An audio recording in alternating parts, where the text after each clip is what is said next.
Muy bien, entonces en la clase de hoy vamos a continuar con el estudio del péndulo simple.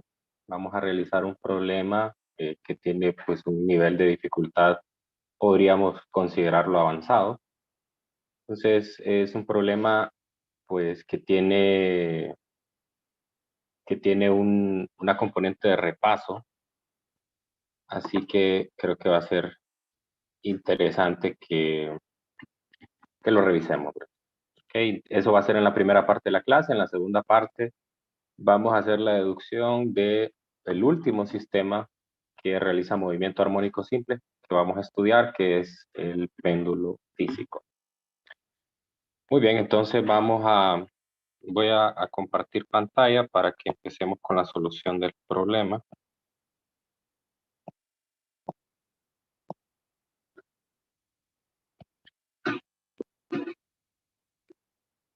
Es el problema 14.78 del libro de texto.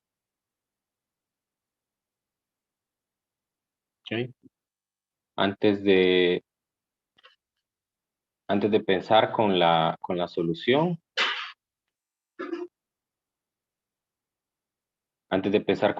pues vamos a repasar un poco lo que vimos el día de ayer.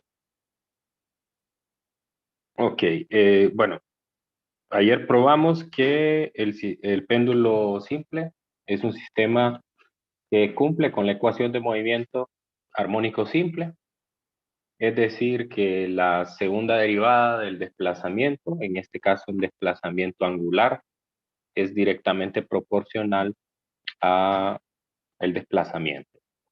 Este desplazamiento angular se considera nada más para ángulos pequeños. Recordemos, esos ángulos pequeños son aquellos ángulos que están entre 0 y 10 grados más o menos. Funciona la aproximación de tomar únicamente el primer término de la serie de Taylor del seno de teta. Y otra cosa interesante que probamos el día de ayer es que las ecuaciones de omega, f y t solamente son dependientes de la longitud del péndulo.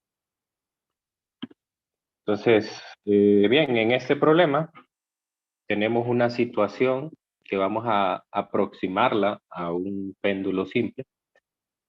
Tenemos a Tarzán, que observa a un chimpancé de 35 kilogramos en grave peligro, por lo que se balancea para rescatarlo.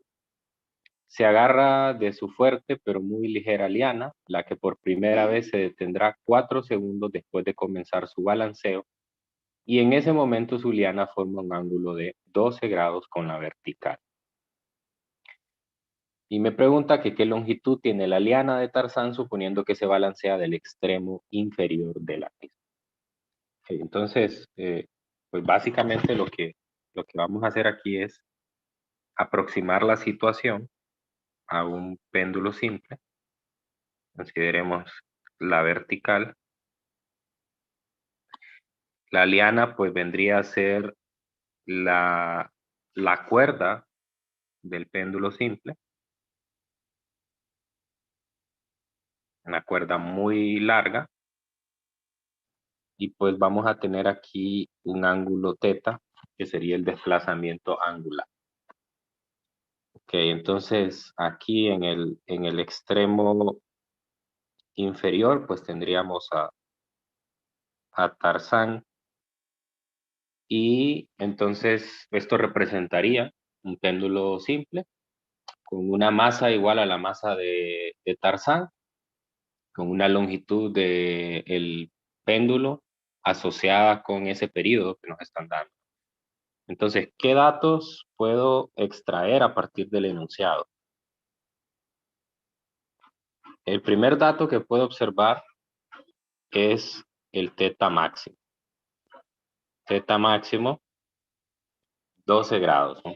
12 grados. 12 grados. Ok. Y además, pues me están dando un tiempo, que es el tiempo, vamos a leerlo de nuevo. La, por primera vez se detendrá 4 segundos después en un ángulo, 4 segundos después de comenzar su balanceo.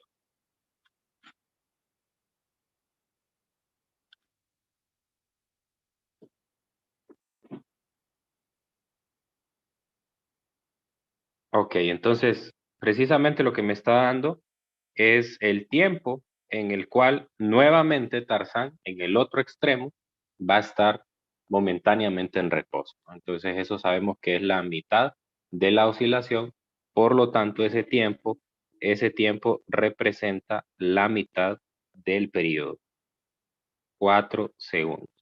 Y bueno, pues a partir de aquí se puede encontrar que el periodo es de 8 segundos.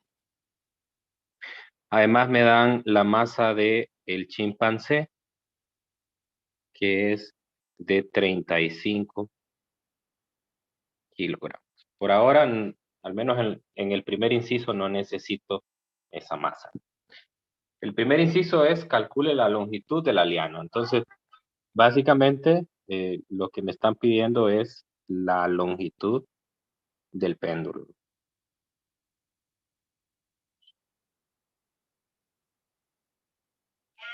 La longitud del péndulo. Muy bien, entonces recordamos la ecuación de período. El período es 2pi por la raíz de la longitud entre la gravedad. Y a partir de aquí puedo despejar para la longitud. Puedo notar que es igual a la gravedad por el período entre 2pi. Y pues sustituyo estos datos.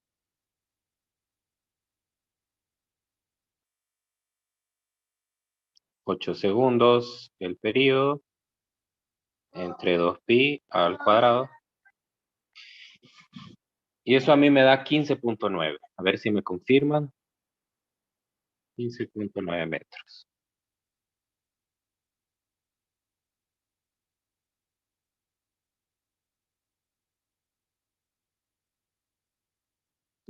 Este es un procedimiento bastante trivial, pero lo voy a necesitar para el inciso C. En el inciso C voy a necesitar la longitud de ese péndulo. ¿Sí le da 15.9? Sí. Sí. Muy bien.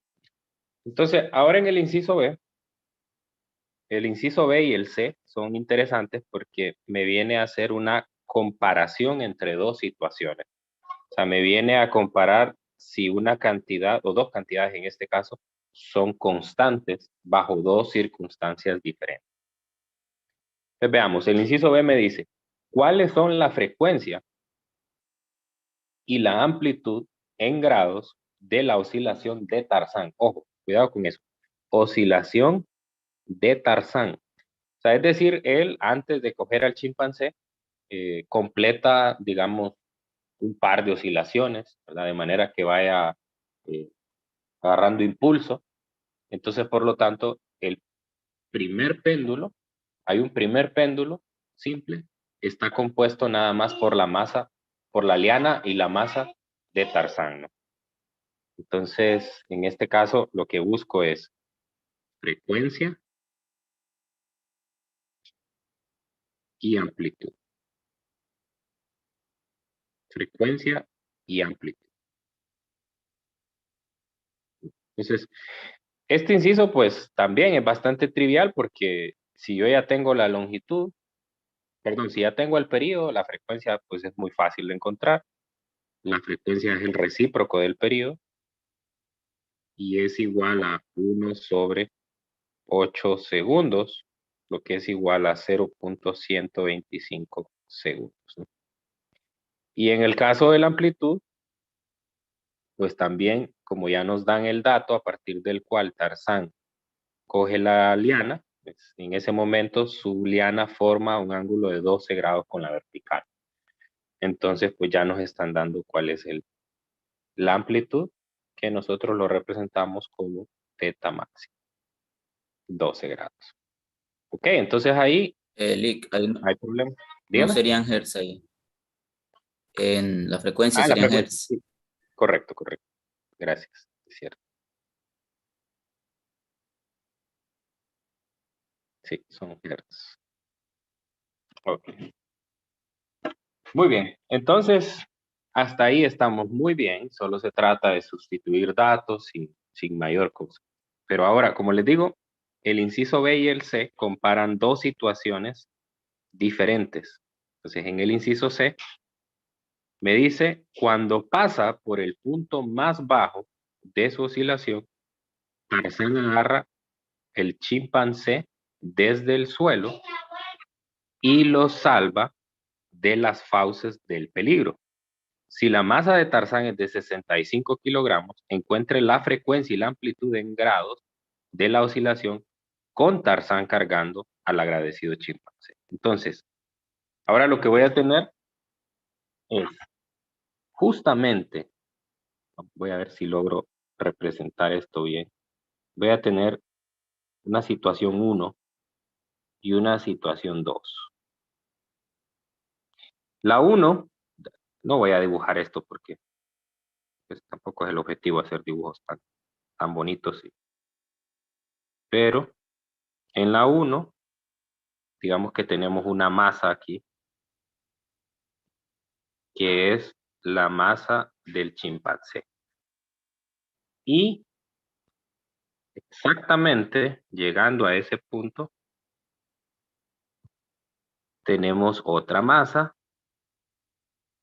que representa la masa de Tarzán. ¿Sí?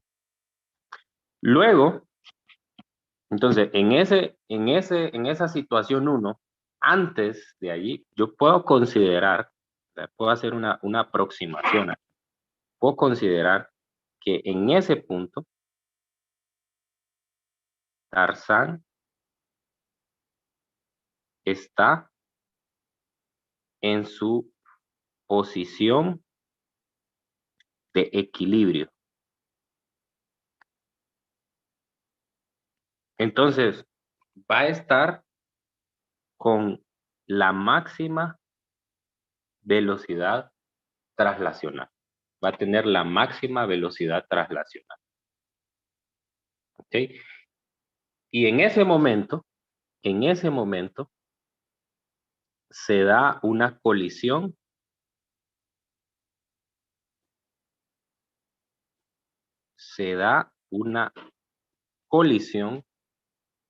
inelástica o completamente inelástica entre Tarzán y el chimpancé. ¿Okay? Y un instante después de que se ha dado la colisión, entonces yo voy a tener la vertical también,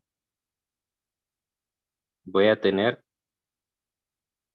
una nueva masa, que va a ser la masa de Tarzán más la masa del chimpancé, juntas, ya moviéndose en un nuevo péndulo, podemos decirlo así, porque sería un péndulo ya con dos masas, ¿no? Entonces, en esa segunda situación,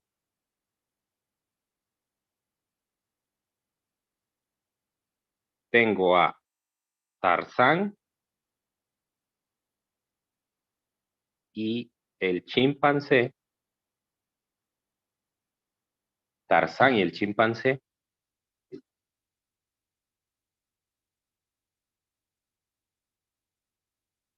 formando un péndulo y pasando por su punto de equilibrio.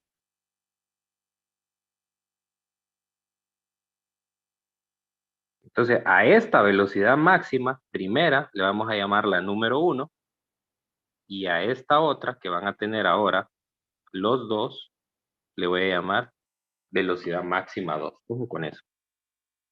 ¿Por qué? Porque ambos están en el punto de equilibrio, solamente que la velocidad máxima 1 representa a un péndulo donde la masa solo es la de Tarzán, y la velocidad máxima 2 representa un péndulo donde hay una masa conjunta entre Tarzán y el chimpancé. Y la clave está aquí también en considerar la colisión inelástica que se da entre Tarzán y el chimpancé. Eso permite conectar la situación antes de la colisión con la situación posterior, porque a mí me están preguntando un dato sobre la situación posterior. Bueno, entonces, la frecuencia, la pregunta es, ¿será que la frecuencia es la misma en la situación 1, o sea, en el péndulo anterior, solo con Tarzán, que en la situación 2, ya cuando va Tarzán y el chimpancé juntos? ¿Qué dicen? ¿Será la misma frecuencia o habrá habido un cambio en la frecuencia?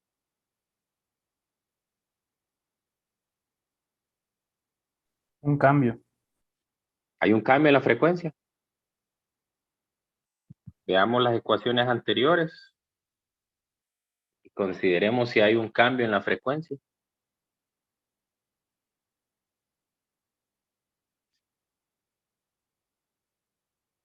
¿De qué depende la frecuencia? De la longitud. Solo de la longitud, ¿verdad? Entonces, ¿qué pasa a la frecuencia? ¿Habrá cambiado la longitud de la cuerda de antes y después de la colisión? No, no cambia. No, No no cambia, cambia. no cambia, ¿no? Entonces, lo primero que puedo decir es, la frecuencia es la misma. Entonces, la frecuencia sigue siendo 0.125 Hz. Y aquí ponemos un comentario diciendo que depende únicamente de la longitud. Ahora, lo que tengo que pensar ahora es si teta máximo cambia. Si teta máximo cambia. Bien, nosotros sabemos del movimiento armónico simple que, aquí voy a poner un comentario, en el sistema masa-resorte, que la velocidad máxima es igual a omega por A. ¿Cuál sería la analogía de esa ecuación para un péndulo simple?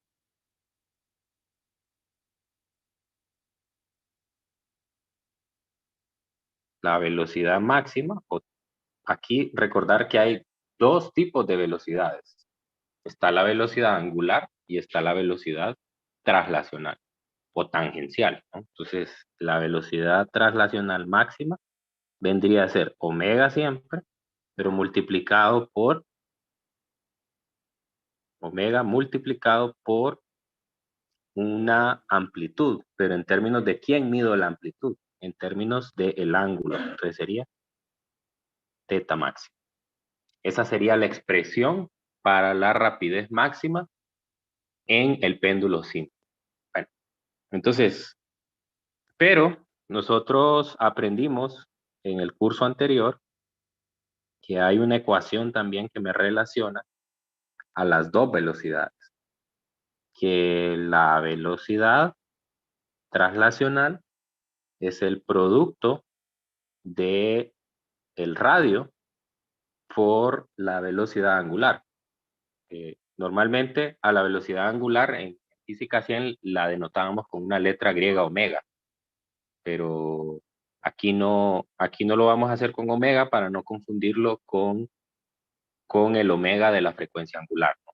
Ya sabemos que no es lo mismo, entonces le vamos a poner teta punto. O sea, es decir, la primera derivada de el ángulo, ¿no? Muy bien. Entonces, por lo tanto, yo puedo notar que la rapidez máxima es igual a R, que para nosotros es L, la longitud del péndulo, por teta punto máximo. Por teta punto máximo.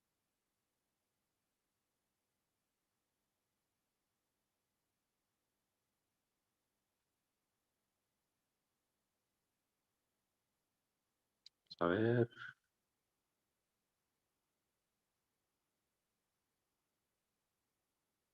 A ver, aquí tengo un error en esta ecuación de arriba. Me disculpo. Esta ecuación de arriba es teta punto máximo. Hagan la corrección ahí. Teta punto máximo. Teta punto máximo. Entonces, ya con eso, puedo sustituir en esta ecuación quién es teta punto máximo, que sería L por omega por teta máximo. Entonces, lo que acabo de encontrar, estas son ecuaciones que ustedes pueden utilizar ya en generales para el péndulo simple. Lo que acabo de encontrar en esta ecuación es que la velocidad máxima traslacional tiene una dependencia directa con la amplitud. Con la amplitud. Entonces, la pregunta era, ¿será que en esa colisión hubo un cambio en la amplitud? Y la respuesta es sí. ¿Por qué hubo un cambio en la amplitud? Porque de esta ecuación puedo ver que la amplitud depende de la velocidad máxima traslacional. Y en el análisis que hicimos aquí, vimos que debido a la colisión que se da, entonces voy a tener una velocidad máxima antes y una velocidad máxima después de la colisión. Entonces, me voy a ir de atrás para adelante, ¿no? Primero, ya tengo la ecuación que me va a permitir a mí calcular la amplitud, es justamente a partir de esta última, despejo para la amplitud y me da velocidad máxima entre L por omega. Entonces, si quiero calcular la amplitud, necesito calcular la velocidad máxima. Pero, ¿cuál velocidad máxima? Es la pregunta. La número 2, ¿no? Porque me están diciendo ya cuando Tarzán tiene al chimpancé. Entonces, ¿cómo encuentro la número 2? Para encontrar la número 2, necesito aplicar el principio de conservación de momento lineal. Conservación de momento lineal. La conservación del momento lineal me dice que P, que es el momento lineal, antes de la colisión es igual al momento lineal después de la colisión. Entonces, antes de la colisión, ¿quién tiene cantidad de movimiento? Solamente Tarzán, porque el chimpancé está estacionario, ¿no? Entonces solo voy a tener la masa de Tarzán multiplicada por la velocidad máxima 1, porque esa es la velocidad que tiene, aquí lo hicimos el análisis anteriormente, esa es la velocidad que tiene Tarzán al llegar a colisionar contra el chimpancé. Y después, entonces voy a tener moviéndose a Tarzán y al chimpancé juntos con una misma velocidad. ¿Y quién es? La velocidad máxima 2. Porque eso ocurre en un instante sobre el punto de equilibrio. Entonces, ambas son velocidades máximas. Solamente que la 1 es la velocidad máxima del péndulo solo con Tarzán y la 2 es la velocidad máxima del péndulo Tarzán y chimpancé. Entonces, a partir de esta ecuación, yo puedo despejar para la velocidad máxima 2. Entonces, la velocidad máxima 2, que es la que necesito en la ecuación de amplitud, es la masa de Tarzán por la velocidad máxima 1, masa de Tarzán más masa de chimpancé. ¿Okay? Pero todavía no tengo esa velocidad máxima 1. Entonces tengo que calcular. La pregunta es, ¿cómo calculo esa velocidad máxima para el primer péndulo?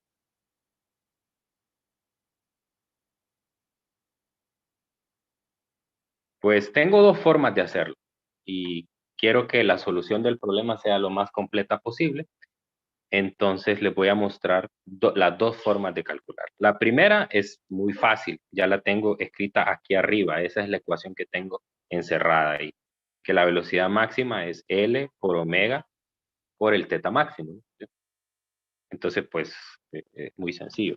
Vamos a poner aquí eh, la forma 1 de calcularla, ¿no? Entonces, la forma 1 de calcularla es que la velocidad máxima es igual a omega L teta máxima. Y yo sé que omega para el péndulo, pues es la raíz de, a ver, G entre L, sí, mal no recuerdo. Aquí, ¿verdad? Aquí lo tenía arriba. La raíz de G entre L, correcto. Entre L. Entonces, pues aquí tengo raíz de G entre L por teta máximo. Puedo simplificar aquí usando propiedades de exponentes. Entonces me va a quedar la raíz de G por L por teta máximo. Solamente tengo que tener un cuidado aquí a la hora de aplicar esta ecuación.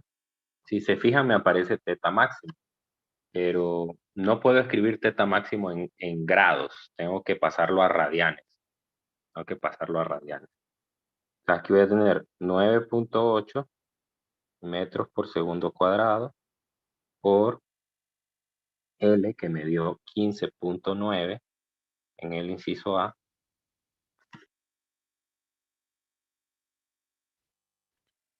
por teta máximo. Teta máximo entonces serían los 12 grados multiplicado por un factor de conversión para pasarlo a radianes. Yo sé que pi radianes equivalen a 180 grados. Bueno, ¿cuánto da esa velocidad máxima? Esa es la velocidad máxima 1, ojo con eso. Y estoy usando los datos antes de la colisión. A mí me da 2.61.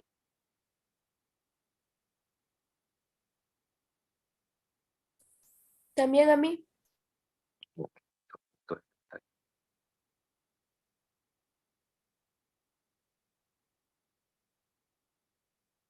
2.61 metros por segundo. Bueno, entonces ya solo lo sustituyo en la ecuación 2, en la ecuación de la velocidad máxima 2, y después solo lo traigo aquí arriba a sustituirlo con el nuevo teta máximo. Ok, entonces, como les dije, hay otra manera de hacerlo. Y la manera de hacerlo es, solo lo voy a dejar empezado, no lo voy a hacer todo porque, pues, bueno, quiero que ustedes comprueben que da exactamente lo mismo. Muy bien, la otra manera de hacerlo es considerar conservación de energía. Aquí tengo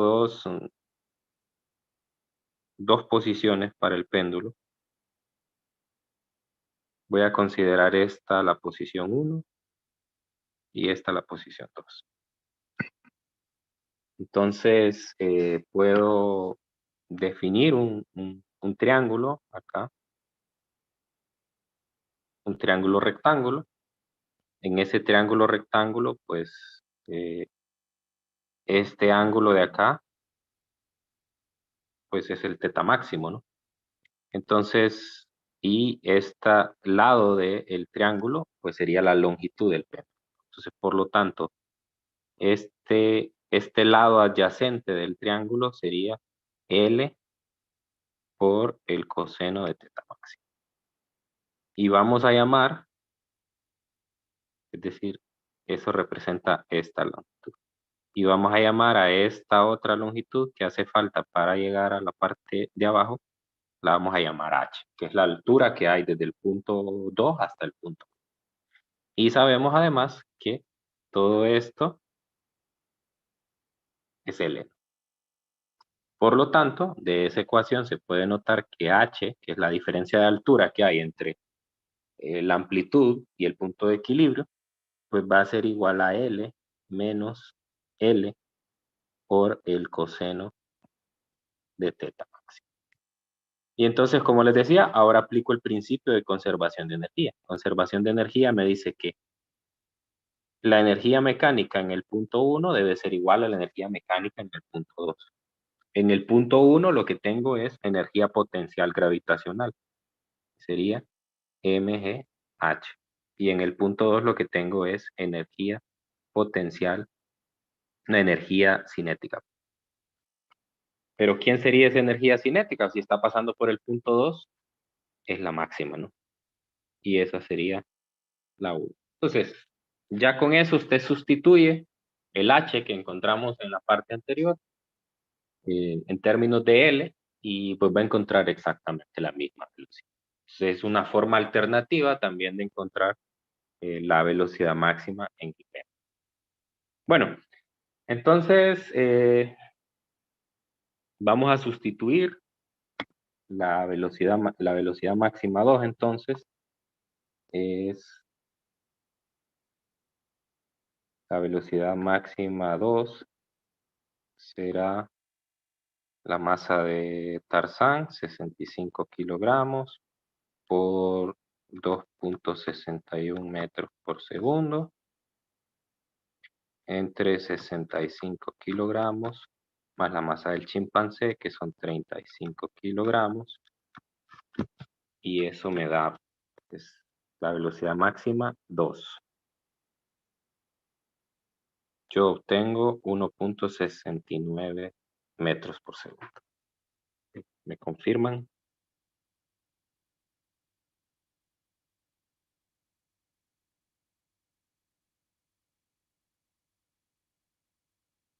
Y el último cálculo, teta máximo, dijimos que era la velocidad máxima 2. Este sería teta máximo 2. La velocidad máxima entre, por aquí tenía la ecuación arriba, entre L por omega. L por omega.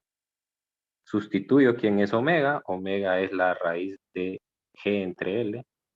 Y haciendo la operación oreja, pues me queda de esa manera. Y tengo un L, puedo simplificar ese L y me va a quedar que esto es la velocidad máxima 2 dividido entre la raíz de G. A veces quizás es mejor no hacer esos cálculos intermedios y sustituir ecuaciones con ecuaciones. Hubiera sido, hubiera podido sustituir la ecuación de velocidad máxima 1, que queda en términos de la raíz de G por L, ¿verdad? En esa ecuación anterior, y hubiera pues salido un poco más corto. Muy bien, entonces aquí tengo la velocidad máxima 2, que es 1.69 metros por segundo, entre la raíz de 9.8 por 15.9. Y eso da 0.1354 radianes, que es aproximadamente 7.8 grados. Muy bien, entonces ahí tengo el problema. Entonces, pues como ven, la dificultad básicamente radica en toda esa parte de repaso que hay que hacer y considerar la colisión. En cuanto a la velocidad máxima, pues como les digo, hay dos maneras de calcularla. La primera manera, pues solo hay que tener cuidado de convertir los grados a radianes, y en la segunda, pues directamente ya lo obtengo como quiero. No sé si hay alguna pregunta, un comentario.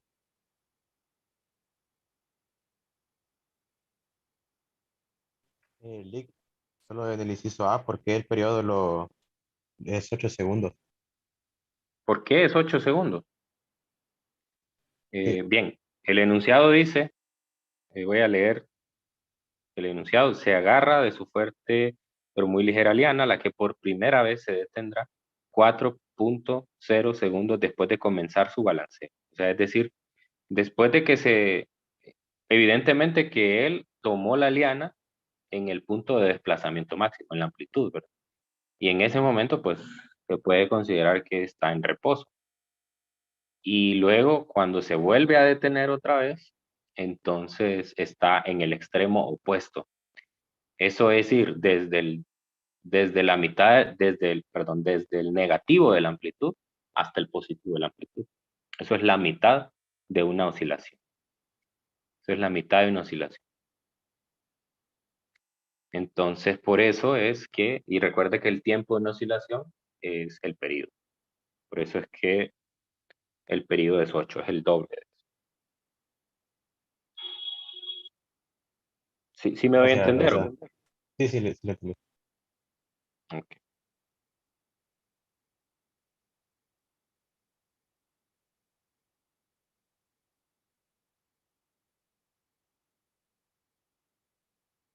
Ok. Muy bien. Bueno, entonces, vean, es un problema no tan sencillo, pero bueno, ya nos vamos adentrando un poco a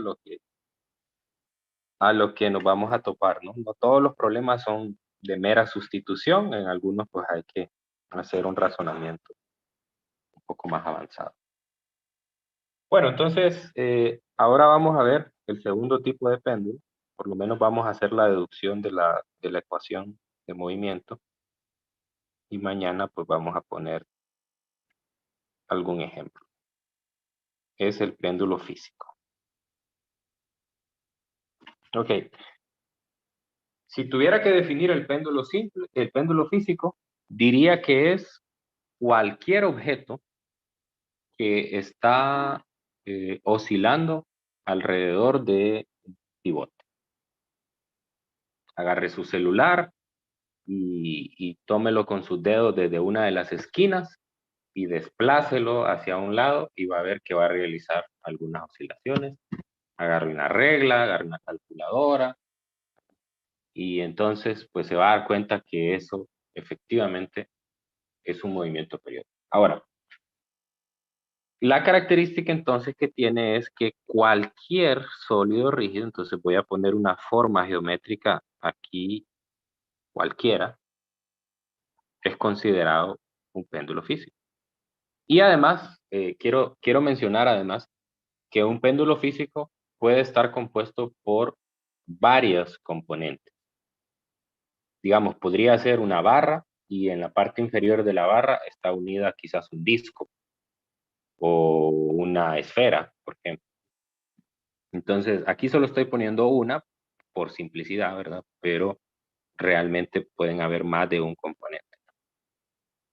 Entonces, en un punto cualquiera del objeto o del sólido rígido, voy a colocar un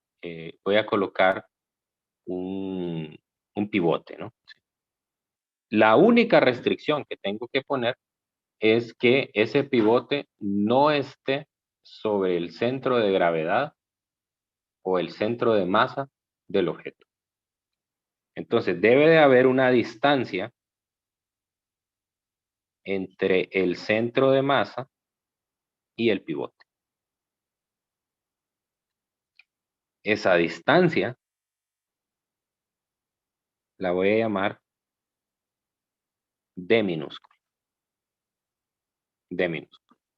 Entonces, recordemos, D minúscula es la distancia que hay entre el pivote y el centro de masa del péndulo. Bien, entonces, de lo que sabemos de física 100, sobre el centro de masa, es que nosotros dibujamos los vectores de fuerza que están actuando sobre el sólido. Entonces aquí, pues colocamos el peso, mg. Voy a definir un sistema de referencia similar al del péndulo simple, donde pues el eje X es perpendicular al pivote. a la distancia D del pivote. Entonces, por lo tanto, puedo definir un ángulo que al ángulo al cual ya está desplazado este péndulo. Y voy a trazar una vertical de manera que denote que ya hay un desplazamiento aquí, teta. Entonces, ese ángulo teta también es el mismo que está aquí. Y por eso, entonces, puedo definir dos componentes. La primer componente sería mg por el seno de teta, estaba en la dirección de x, y en la dirección de y tendría otra componente, que sería mg coseno. Entonces, aquí lo que tengo es la rotación o el torque debido a una de esas fuerzas que está. Entonces, lo que voy a hacer ya, a diferencia del péndulo simple, aquí no hay una traslación. En el péndulo simple y en el masa resorte, la masa se traslada.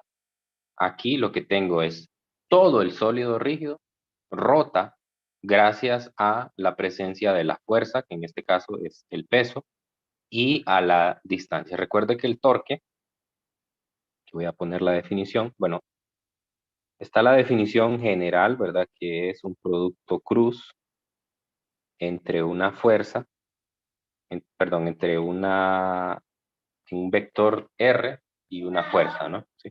Pero también puedo considerar la magnitud, ¿no?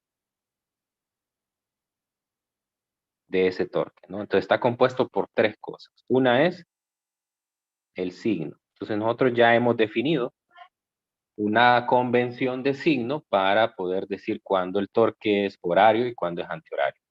Luego está compuesto por una fuerza y está compuesto también por un brazo de momento, o en algunos textos se le llama el brazo de palanca. Entonces esos tres componentes tiene el torque. Bueno, entonces como el movimiento se debe a esta rotación, entonces por lo tanto nosotros debemos considerar ya no la segunda ley de Newton traslacional, sino la rotacional, la cual me dice que la sumatoria de torques, en este caso sobre el eje Z está en la misma dirección del pivote, pero saliendo de la pantalla. Es igual a el momento de inercia de todo el sólido rígido por la segunda derivada de teta con respecto a t. Muy bien, entonces de lo que se trata para poder definir la ecuación de movimiento es que yo escriba esa sumatoria de torques del lado izquierdo. Entonces solo tengo dos fuerzas. Bueno, realmente tengo una fuerza que se descompone en dos, ¿verdad? Una componente en X y una componente. Entonces lo que debo de ver es cuál de las dos componentes realiza un torque. Entonces para saber cuáles son las fuerzas que realizan un torque, siempre es bueno mejor ver la definición de torque de arriba, la del producto cruz. Porque el producto cruz, se sabe que el producto cruz de dos vectores que son paralelos es cero. Entonces ya con eso, si usted ve que R y F son paralelos, entonces pues ya se sabe que esa fuerza no realiza un torque. Entonces, ¿cómo se define R? El vector de posición. El vector de posición siempre va desde el pivote hasta el punto donde está actuando la fuerza. Entonces, usted puede notar que si usted dibuja una flecha desde P hasta el centro de masa, es paralela a la componente mg coseno de teta. Entonces, por lo tanto, esa fuerza no realiza un torque porque el producto cruz de esas dos fuerzas es cero. Mientras que, en el otro caso, en el caso de la otra componente, los dos vectores forman un ángulo de 90 grados. Forman un ángulo de 90 grados. Entonces, el producto cruz de ellas será la fuerza, que es mg seno de teta, multiplicada por R. Recuerde que la magnitud de R, pues es la distancia, ¿no? Entonces, un mg/d. ¿Y qué signo tiene ese torque? ¿Positivo o negativo?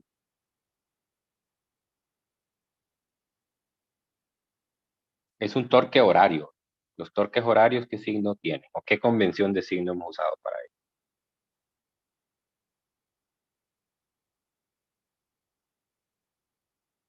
¿No se acuerdan? Negativos.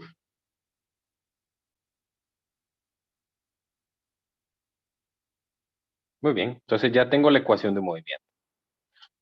Fundamental aquí, esa distancia D, mire. Si esa distancia D es 0, ¿qué pasa? Pues no hay movimiento. Entonces, nunca, ojo con eso, nunca la distancia D va a ser 0 en un péndulo físico. Nunca. Entonces, eso quiere decir además que en esta ecuación usted tiene que utilizar el teorema de ejes paralelos.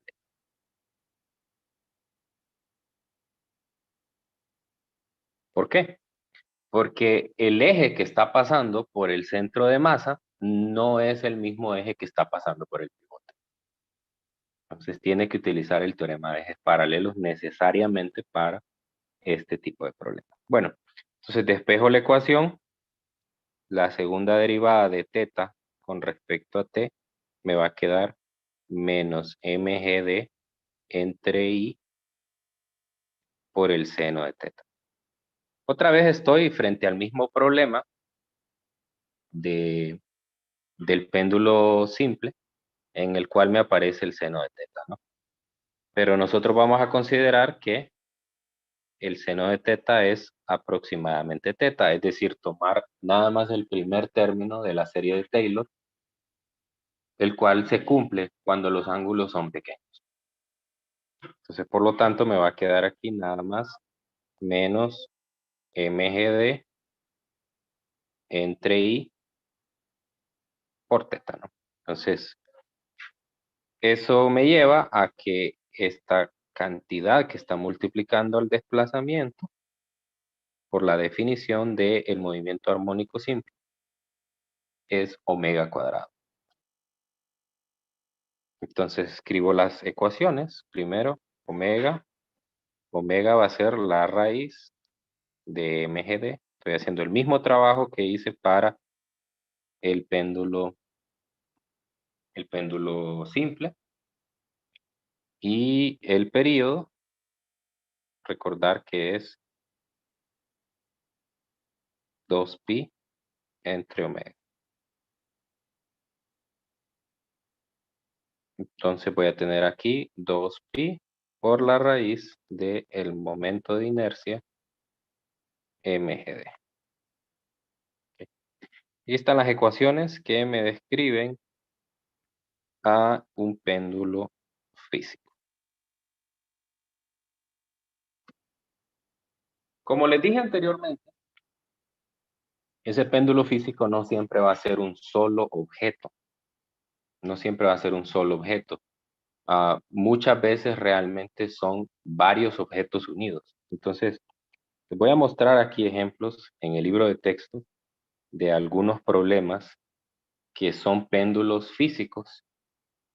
Por ejemplo, este problema, el problema 14.99. Si se fija, tengo un pivote que está exactamente en una de las esquinas de esa L que forman dos varillas. Y entonces, toda la varilla en forma de L es un péndulo físico y está compuesto por dos cuerpos unidos. Entonces, en ese caso, tengo que hacer ciertas consideraciones, ya lo voy a mostrar. Por ejemplo, este no sería un problema clásico, creo que lo tienen en la tarea. Este no sería un péndulo físico. ¿Por qué? Porque vea que la varilla, ¿cuál es el centro de masa de la varilla? El centro geométrico, ¿no? Entonces la varilla, el pivote está exactamente en el centro de gravedad. Entonces, por lo tanto, si no estuviera ese resorte de abajo, la varilla no realizaría oscilación. Entonces, este no es un péndulo físico, sino que es otro sistema que realiza movimiento armónico simple. De hecho, eso es lo que se les pide en la tarea, que usted demuestre que realiza un movimiento armónico simple. Bueno, ya cuando llegue ahí, a ese punto, hablamos más en detalle. Este también es un péndulo físico. Se parece al primero que les mostré, solamente que este está compuesto por 4 varillas. 4 varillas. Sabemos que el centro de masa de ese péndulo es en el centro geométrico. Entonces, cuando tengo más de un elemento, entonces, vamos a volver aquí. Entonces, si tenemos 2 o más elementos en el péndulo, entonces las ecuaciones anteriores se van a definir de la siguiente manera. Primero, M se va a convertir en una masa total. Entonces va a ser la sumatoria desde el elemento 1 hasta el elemento enésimo de las masas individuales. Es decir, si tengo, bueno, voy a poner un ejemplo aquí de un péndulo que tiene 2 componentes. Puedo poner una varilla y abajo puedo poner un disco. Entonces, este sería el elemento 1 y este sería el elemento 2. Entonces, pues obviamente esa sumatoria se convertiría en la suma de las 2 masas. Muy bien. Otra cantidad que cambia es la distancia D. ¿Okay? Pues yo voy a marcar aquí con un punto azul el centro de masa de cada uno de los componentes. Pero en su conjunto, el componente 1 y el componente 2 forman un sólido rígido. Entonces, ese sólido rígido compuesto tiene otro centro de masa diferente al de cada uno de los componentes. Entonces, quiere decir que la distancia D, recuerdan que la distancia D era la distancia del pivote al centro de masa, ¿no? Entonces, por lo tanto, esa distancia D total tiene que calcularse mediante aquel procedimiento que vimos en física 100, que era ubicar el centro de masa con 2 componentes, el X centro de masa y el Y centro de masa. Entonces, en este caso lo que hacemos es colocamos el péndulo en forma vertical y ubicamos el Y centro de masa. Entonces, la distancia D, cuando hay más de 2, cuando hay más de un elemento, entonces se convierte en un Y centro de masa, que es la sumatoria desde I1 hasta N de las masas individuales por las distancias D individuales. O sea, las distancias D individuales son la distancia de el pivote al centro de masa de cada uno de ellos, dividido entre la sumatoria de las masas. Cuando hay un solo elemento, entonces, pues se cancela la masa del numerador con la masa del denominador y entonces el D total se vuelve el D individual cuando hay uno solo. Pero cuando hay una sumatoria, pues no, obviamente puede cancelar las masas del numerador con la del denominador. Y finalmente, el momento de inercia, cuando se trata de de 2 o más elementos, entonces se vuelve también una sumatoria desde I1 hasta N de la masa, perdón, la masa, el I centro de masa del componente más la masa del componente por el D al cuadrado. Es decir, para cada componente tengo que aplicar un teorema de G. Es decir, si tengo 2 componentes, como el que muestro ahí en la parte superior, Entonces, tendría 4 términos en esa serie. Sería un teorema de ejes paralelos para el elemento 1 y un teorema de ejes paralelos para el elemento 2. Y sumado todo eso me va a dar el momento de inercia total. Entonces, como ven, no es tan trivial como el péndulo simple. Tengo que recordar estas dos, que estas son cantidades que aprendimos en el curso de física anterior, determinar el centro de masa y encontrar el momento de inercia usando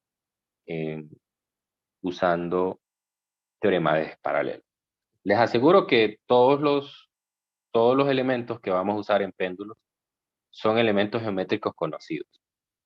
Es decir, barras, anillos, esferas huecas o esferas sólidas. Entonces, que ya están tabuladas. Recuerdan en el libro de texto, pues hay una tabla donde ya están los momentos de inercia en el centro de masa para esto. Entonces, tu trabajo básicamente será usar esas inercias alrededor del centro de masa en un teorema de ejes paralelos y acomodarlas y encontrar esas distancias de aquí. Lo más importante normalmente es calcular estas distancias.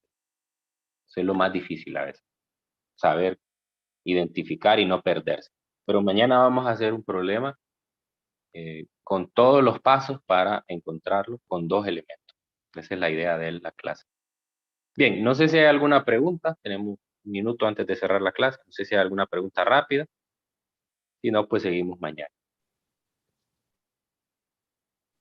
En este donde salen las dos masas, dijo que se cancelaban, ¿verdad? Y quedaba D individual. Eso solamente es cuando hay un elemento. Porque entonces Ok. el Y centro de masa en la parte de arriba, la sumatoria solo tendría un término y abajo también solo un término. Entonces en ese caso, pues obviamente que las masas se cancelarían y el D individual es igual al D total. Pero eso solo es cuando hay un elemento. Cuando hay 2 o más, no se cancela.